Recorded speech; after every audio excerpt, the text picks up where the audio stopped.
Okay students, now let us continue with the remaining questions of the objective part of isomerism part. Already we have discussed some of the questions. Now let us check one more question here. The question you can see, the number of isomeric alkenes having the molecular formula C5H12. The number of isomeric alkanes having the molecular formula C5H12. Listen here students, C5H12 is an alkane because the formula is in the form of CnH2n plus 2. Now CnH2n plus 2 is the general formula of alkanes, and you can see here N is nothing but the number of carbon atoms, that is 5. 2 into 5 plus 2 means 12, that is it is a pentane. And we know that the alkane means always it can show the chain isomerism. Usually the alkane shows which type of isomerism? The chain isomerism. Now let us consider how many type of chain isomers are formed for this pentane. Listen here students, I consider now one of the form, that is we know that chain isomerism is mainly due to the arrangement of the carbon atoms in the carbon chain. Now arrangement of carbon atom means 5 carbons we have to write. No need to write the complete formula. See, 5 carbons are written.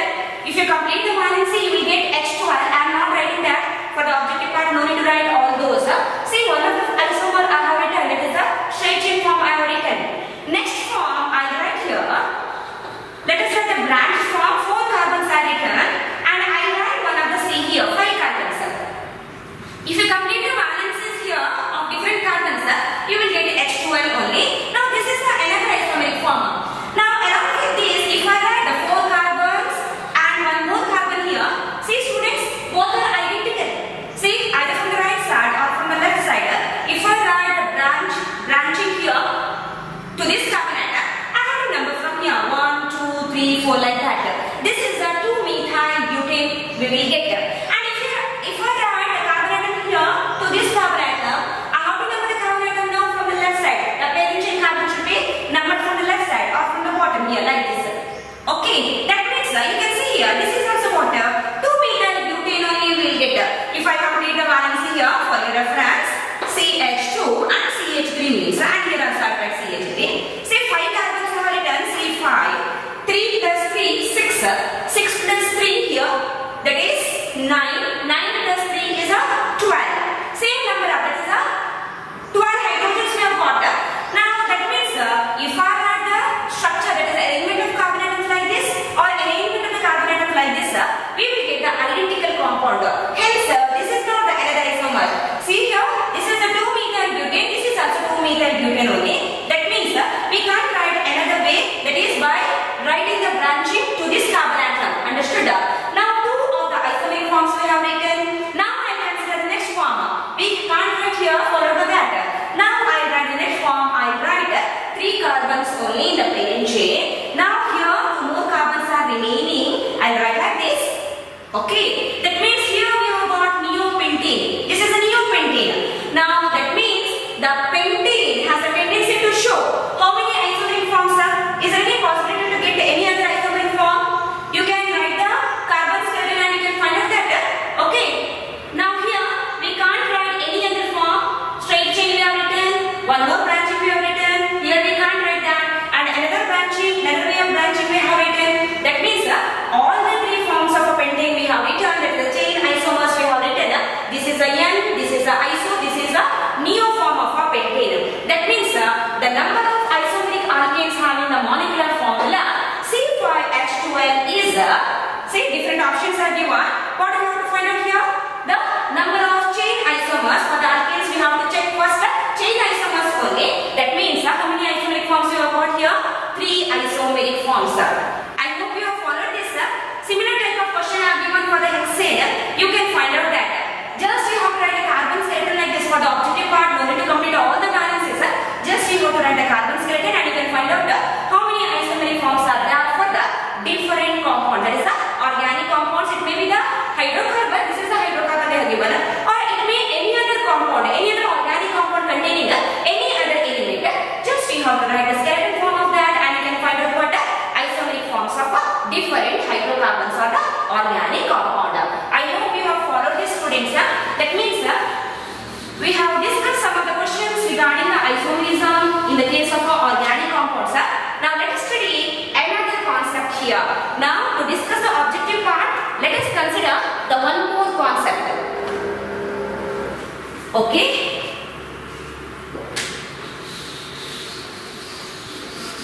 Now let us study the next concept of that chapter, nothing but the cleavage of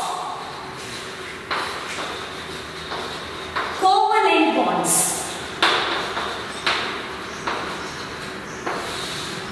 Now cleavage in the case of what? Covalent bonds. Already we have studied this in the theory part. The cleavage of the covalent bonds means we know that any of the organic reactions, if you consider always organic reactions begins with the cleavage of the covalent bond. Cleavage is also called as a fission, isn't it? It is also called what? Fission. Now how many types of fissions we have studied? Two different types. The first type of fission we have studied is a homolytic fission, or it is called as a homolysis. Everything, right? Homolytic fission or homolysis. And another type of fission you have studied is a heterolytic fission or a heterolysis. Now in the theory part we have studied some of the concepts, some of the explanation regarding this for the board examination. Now let us study that in detail for the objective part. Now I'll consider the first type of a fission of a covalent bond. We know that the product formation in the case of organic reactions always takes place by the cleavage of the bonds. Bond in a organic compound means always it is which bond? Covalent bond only. Now let us study about homolysis. We know that homolysis is nothing but symmetrical cleavage of what? Covalent bond. Symmetrical cleavage of the covalent bond, or it is a type of fission or a cleavage where both the atoms involved in that bond takes away one electron of the shared pair. Shared pair is nothing but a bonded pair. We know that a bond is always present between two different atoms, isn't it? Identical or non-identical atoms. Now in this homolysis, during this fission, during this cleavage, both the atoms takes one electron of what? The shared pair or a bonded pair. How this cleavage takes place? Now I consider one of the general example here. Now one of the organic compound I have considered here. Let us imagine this is a covalent bond between the A and B. Now homolysis means we know that always it has to be indicated by writing what? The half-headed arrow mark like this. Symmetrical cleavage this is. That means among the two electrons, that is among the bonded pair of electron is also called as a shared pair, because we know that the covalent bond is nothing but a sharing of electrons. Therefore it is also called as a shared pair. Now what happens here? During this cleavage, each atom gains one electron of what? Shared pair or the bonded pair. Hence we will get one of the product. What is the product formed? Already we know. During the homolysis, which product is formed? You have studied this, isn't it? Now the product formed here are A with a single electron from the bonded pair, and along with this we will get B with a single electron. That is a single electron of what? Bonded pair only. And you know the name of these products, isn't it? Now what is the name of these products? These products are called what? Free radicals. They are called as a free radicals. Listen here students. Now what are free radicals? We know that the free radical, any of the free radical if you consider, any free radical means always it is a species. Now this is not the final product formed during the reaction. This is the intermediate product formed. It is an intermediate species formed. Hence free radical is an intermediate species, or you can write just species, which always contains what? Odd number of electrons. Which contains odd electrons. Understood? Hence the free radical is a species or an intermediate species which always contains an odd electron. Understood? Now why it contains an odd electron? I'll write one of the example here. To explain that, let us consider one of the example. Now before considering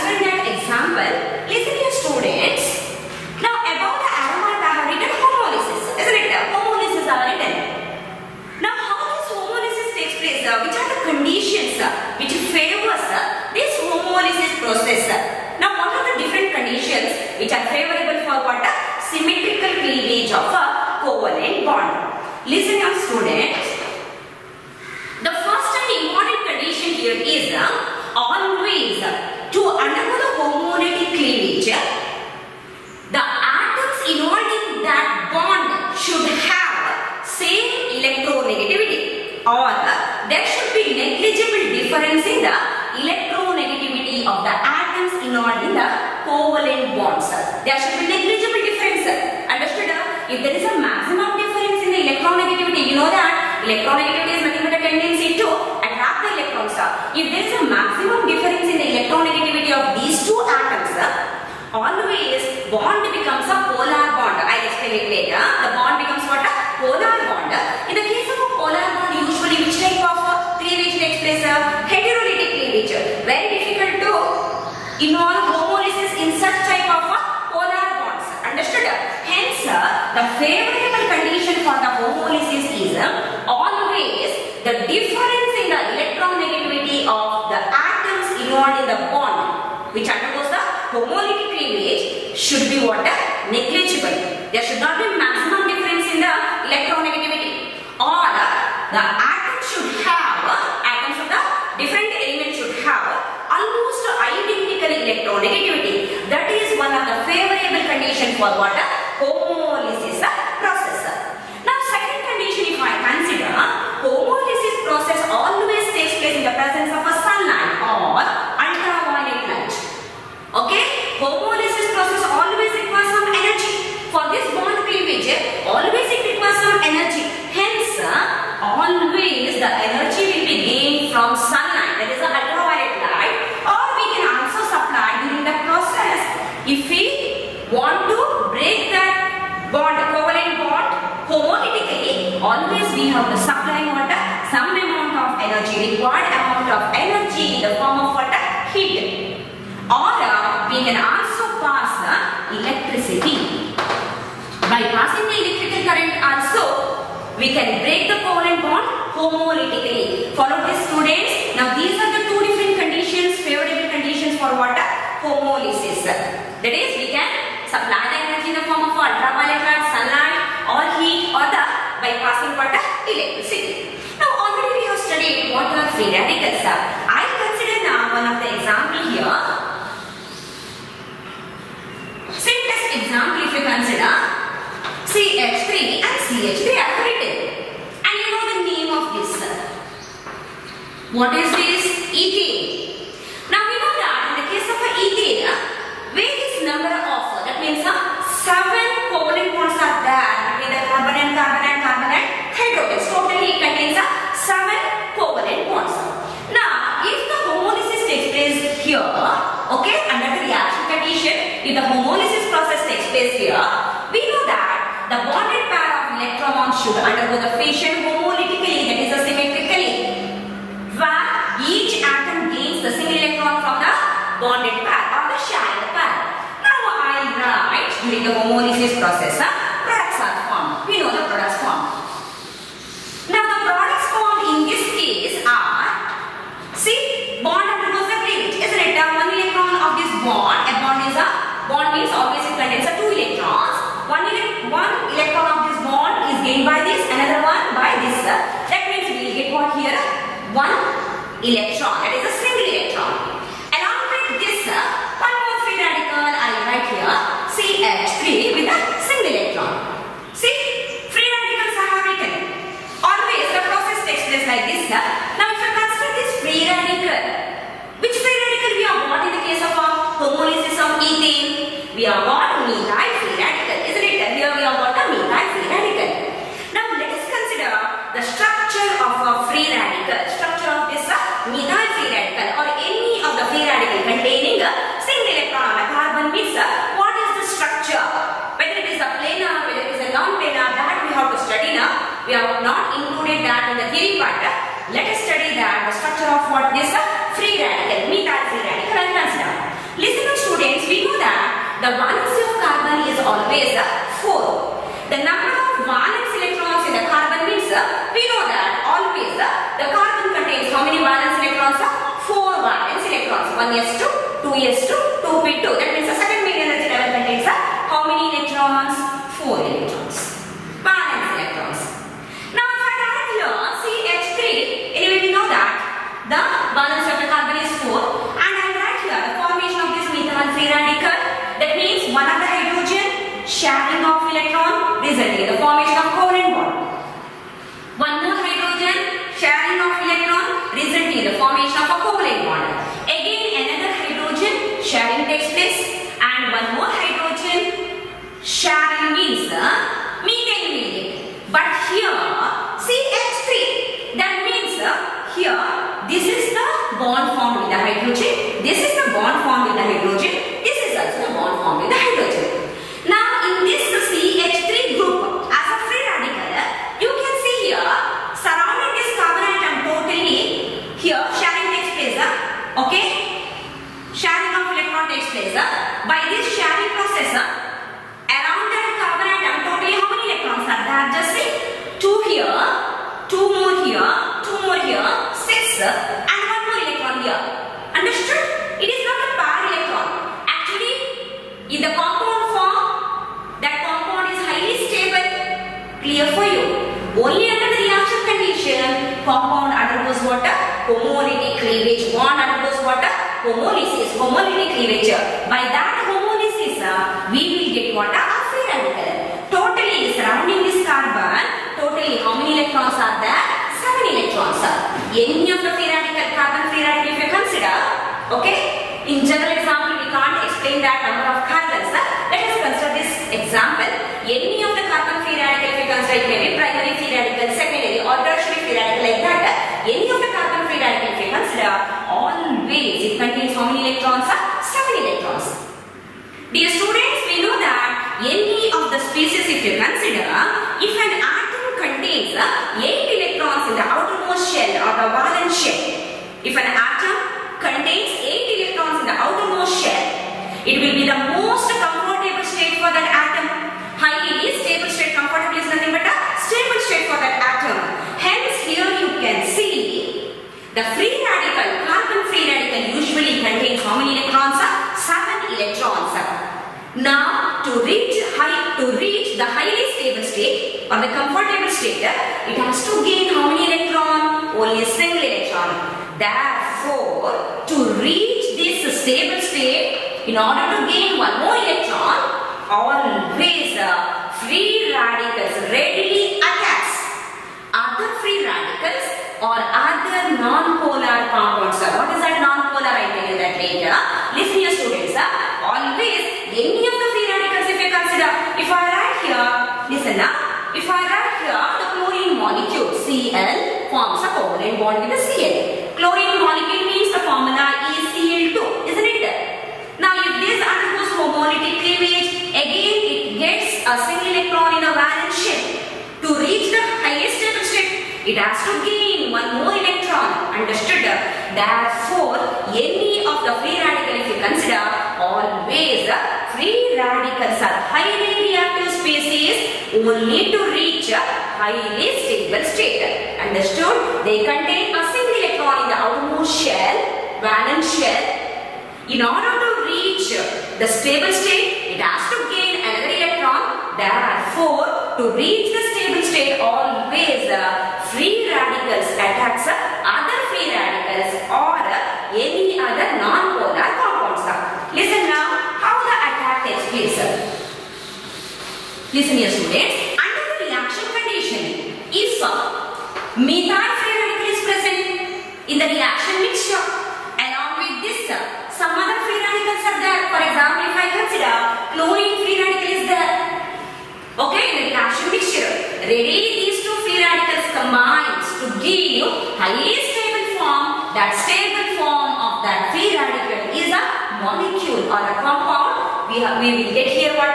Methyl chloride. See, we have got what now? A compound we have got. Understood? See, here it requires single electron. Here also it requires single electron to reach what? Highly stable state. That is why again free radicals readily combines to give what? Highly stable state. Highly reactive species always these free radicals because they need one more electron to reach what? stable state. That is why free radicals are always considered as a electron deficient species only. No charge, no positive charge, but to reach the stable state it requires electron. Always these free radicals have the highest tendency to gain the electron. Therefore these free radicals are always called what? Electron deficient species. Understood? Free radicals are called electron deficient species. Hence, free radicals have the tendency to undergo the reaction with the other free radicals to give the stable product. Or free radicals, methyl free radical, any free radical you can consider here, undergoes the reaction with a non-polar. See, if I write a chlorine molecule here, listen now students, chlorine molecule, is it a polar molecule? No, it is a non-polar. What is meant by non-polar? Listen now, chlorine molecule means both the atoms involved in that covalent bond are identical, chlorine only. Hence the electronegativity of these two atoms are same. The electrons of this bond, that is the bonded pair of electrons, are equally shared. Hence, we won't get a positive end and negative end. Electrons are equally distributed. This type of molecules are called what? Non-polar molecules. No polarity. Polarity means what? There should be two poles, positive pole and negative pole. Here, there is no difference in the electron density among these two atoms. Hence, it is called what? Non-polar molecule. Now, the free radicals have the tendency to attack non-polar molecules also, resulting in the formation of, listen here students, under the reaction condition, this free radical favors the homolysis in this molecule also, that is a non-polar molecule also, resulting in the formation of two more free radicals, that is a chlorine free radicals. Among these two chlorine free radicals, one readily attacks this methyl free radical to give the corresponding product methyl chloride. Along with this, it also contains another chlorine free radical. This chlorine free radical can attack some other free radicals present in the reaction mixture or some other non-polar molecules present in the reaction mixture. Listen now students. See, one more chlorine free radical we have got here after the formation of this product. Now that chlorine free radical can attack non-polar molecule or other free radicals. For example, if I consider non-polar molecule like ethane. Listen here students, this ethane is also what? Non-polar molecule. Readily undergoes homolysis, resulting in the formation of methyl free radical. Okay, in the presence of this free radical favors the homolysis here. To reach the highly stable state, it favors the homolysis under the reaction condition. During this homolysis, CH3 and Cl free radicals, methyl and chlorine free radicals, combine to produce a stable compound along with the formation of another free radical. Okay? Once all the species undergoes the reaction or the attack by other species, the reaction stops. Hence, dear students, just follow this always. The free radicals have the tendency to gain electrons. Therefore, the free radicals are always considered as electron deficient and they are highly reactive species to reach what? Highly stable state, because they have the loss of a single electron. Okay, that is why they always have the tendency to gain what? One more electron. Therefore, the free radicals are highly reactive species. Understood? Therefore, free radicals are what? These are the intermediate products formed containing odd electron. For example, if you consider the methyl free radical, how many electrons are there? 7 electrons. One is always what? In the valence shell, one of the electron is always what? Unpaired, single electron that is. Therefore, we get what? The odd number of electrons in the free radicals. Understood? Now, let us consider the stability of a free radicals.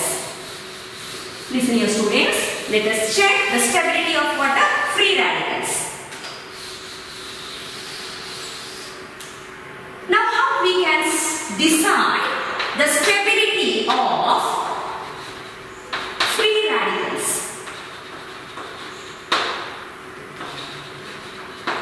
Now, stability of the free radicals means, listen here students, the free radicals are also classified. Free radicals are again classified secondary and tertiary free radicals. Already we have studied about this in the theory part. There are three different types of free radicals: primary, secondary and tertiary, depending on the nature of the carbon atom.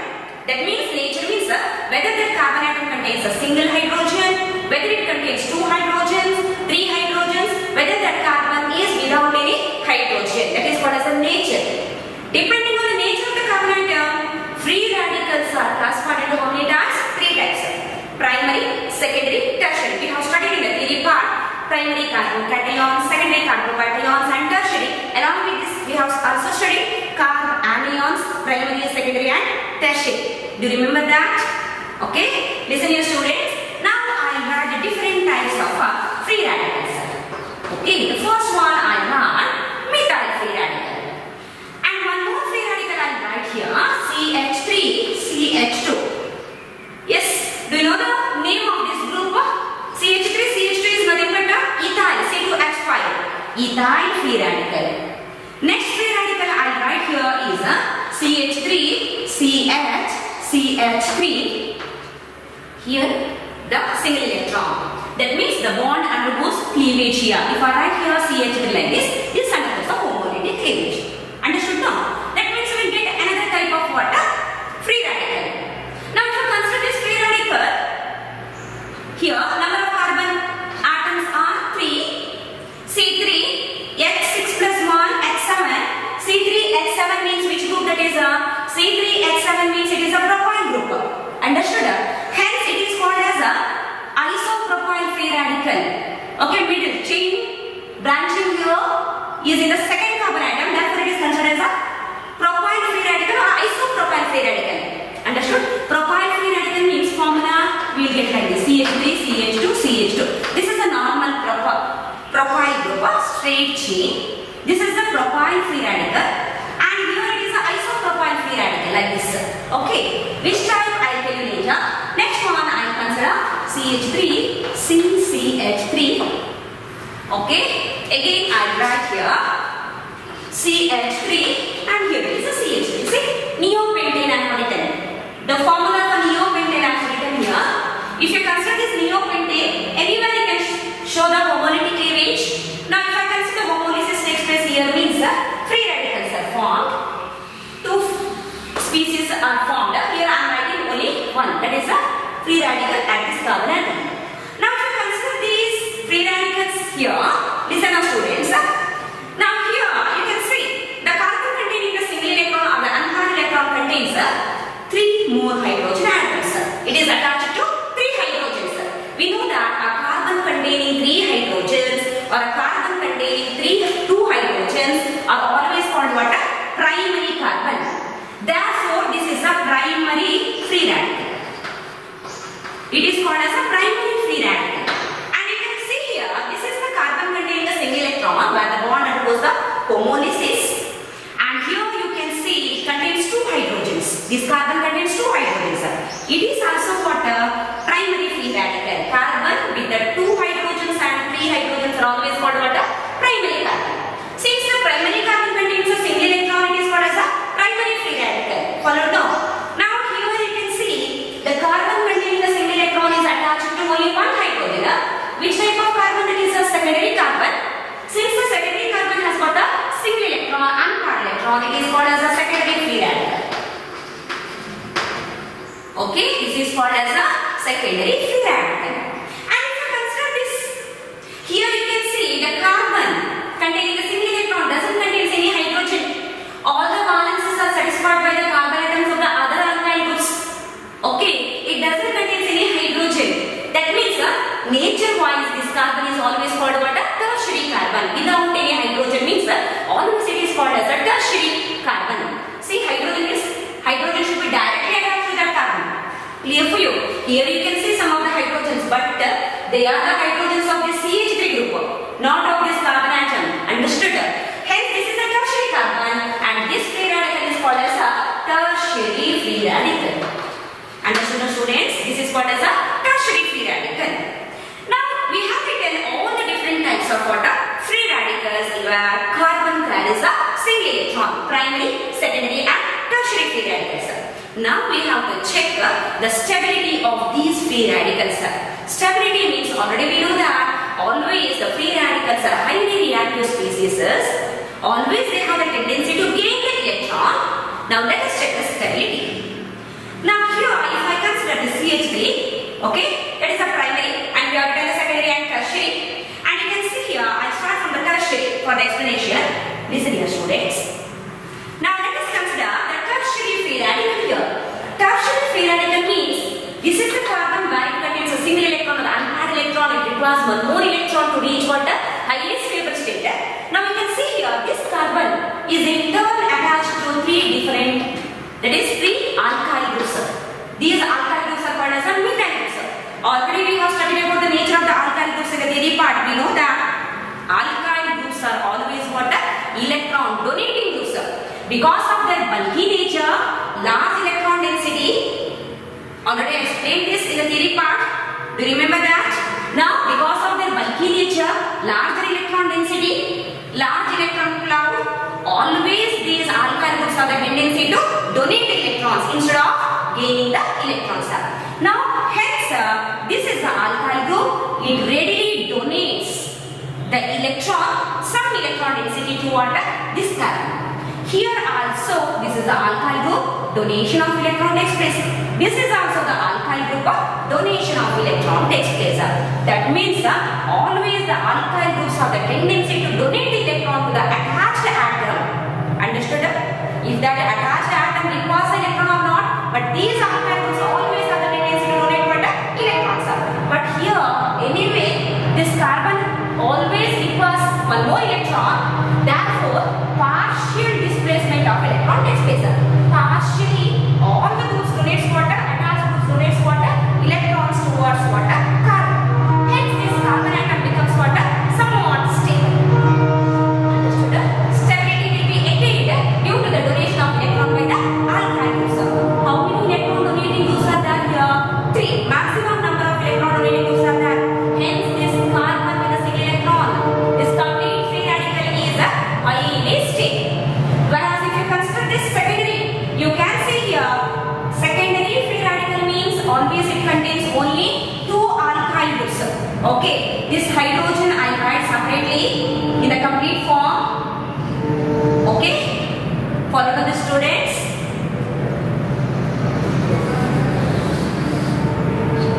Okay, I'll write it again. CH3, CH and CH3 and single electron like this. And this is the secondary free radical. We have written the name, isn't it? Now we can see here these two are the alkyl groups. They have the tendency to donate the electron.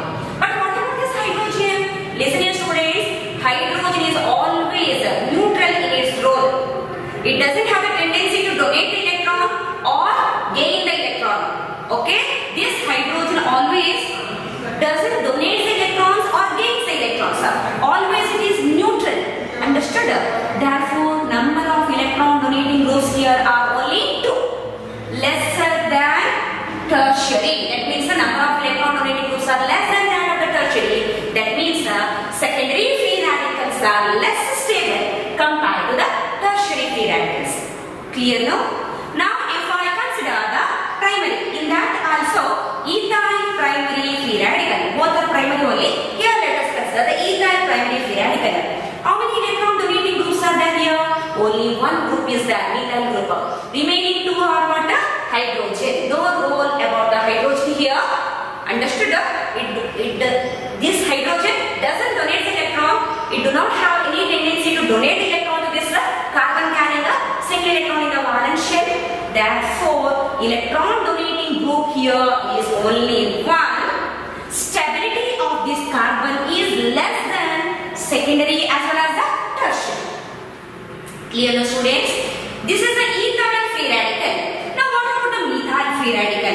Just observe the formula for methyl free radical. Here it is CH3 with a single electron. CH3 with a single electron means the group is like this. C, bond with the H, bond with the H and bond with H and single electron. See students here, this is the methyl free radical. Is it contains any of the alkyl groups? Is it attached to any of the electron donating groups? No, isn't it? It is attached to only simple hydrogen atom where it doesn't have any tendency to donate the electrons, isn't it? That is why stability wise, methyl free radical is always least stable. Follow me, students. Methyl free radical is always what?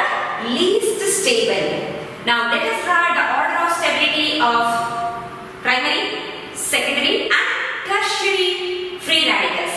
Already we have studied among all these different types, which one is highly stable? Tertiary is highly stable, more stable. Okay? Because of the presence of more number of electron donating groups. Free radicals are always considered as electron deficient because it contains a single electron and one electron emits vanishing. If it gets another electron, always it reaches which state? Highly stable state. Here it doesn't gain single electron, but partially the electrons are donated to what? That carbon. Therefore it reaches to which state? More comfortable state. Next to the tertiary, always which one is more stable? That is secondary. Now if you compare this secondary with the primary, primary is always less stable compared to what? Secondary. Now if I consider the ethyl free radical, this is I have written to show the donation of electron, don't get confused here. Now if I consider the primary free radicals, ethyl is also primary, methyl is also primary. Among these two, which one is more stable? Ethyl free radical is more stable. Primary only, but still ethyl free radical is more stable because it contains one of the electron donating group. Okay, now the least stable free radical is a methyl free radical. Now you have to remember this order of stability of what? Free radicals. One of the very important objective question this is, any of the alkyl group they can give in a objective part, but you should know that as the number of alkyl groups increases, the stability of the free radical also goes on increases. And you should know. Now let us consider the structure of what? Free radical. Let us write here the structure of free radical. Any of the carbon free radical, if you consider methyl, ethyl, secondary or tertiary, always the free radicals are planar species. Any of the free radical, if you consider, free radical is always what? Planar species. Dear students, already we have studied about this. Planar means all the atoms present in that species lies in what? Single plane. And hybridization, any of the free radical if you consider, any of the carbon free radical if you consider, it may be primary, secondary or tertiary, any of the carbon free radical if you consider, always in that free radicals, carbon with a single electron undergoes which type of hybridization? sp2 hybridization. Understood? Always it undergoes a sp2 hybridization.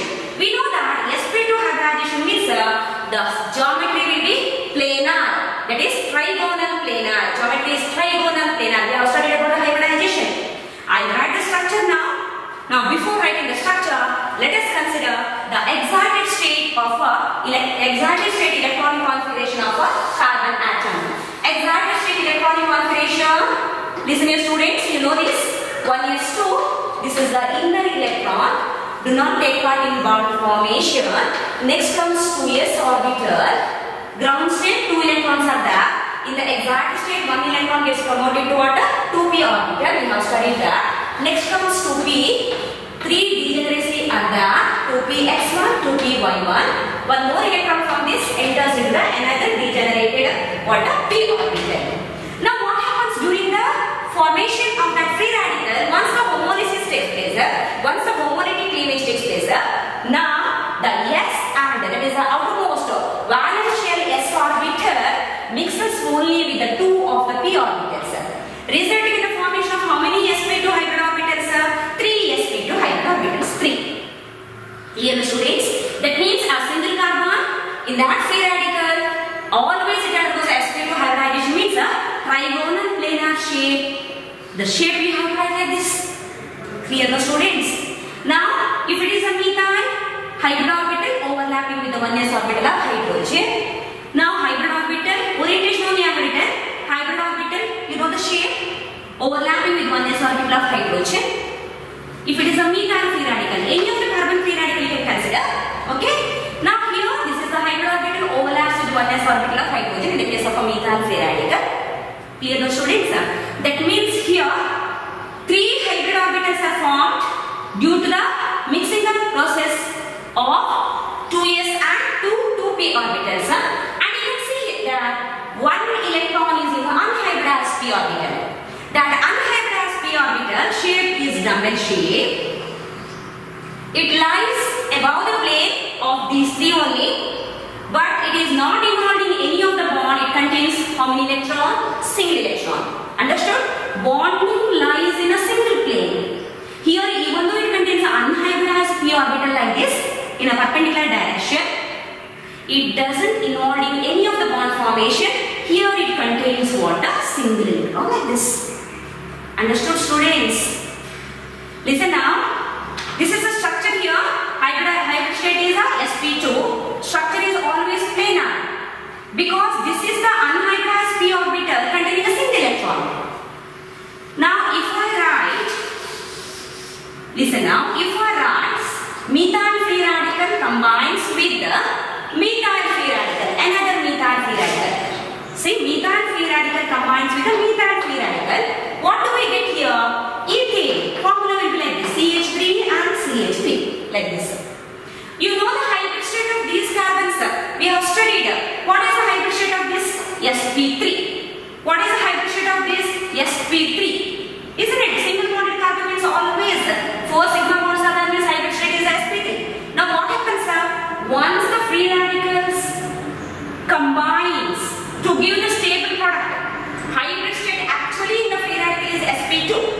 Once they react to the most stable product, say methyl free radical and methyl free radical combines to give what? Ethane only. What is the hybrid state? sp3. What happens?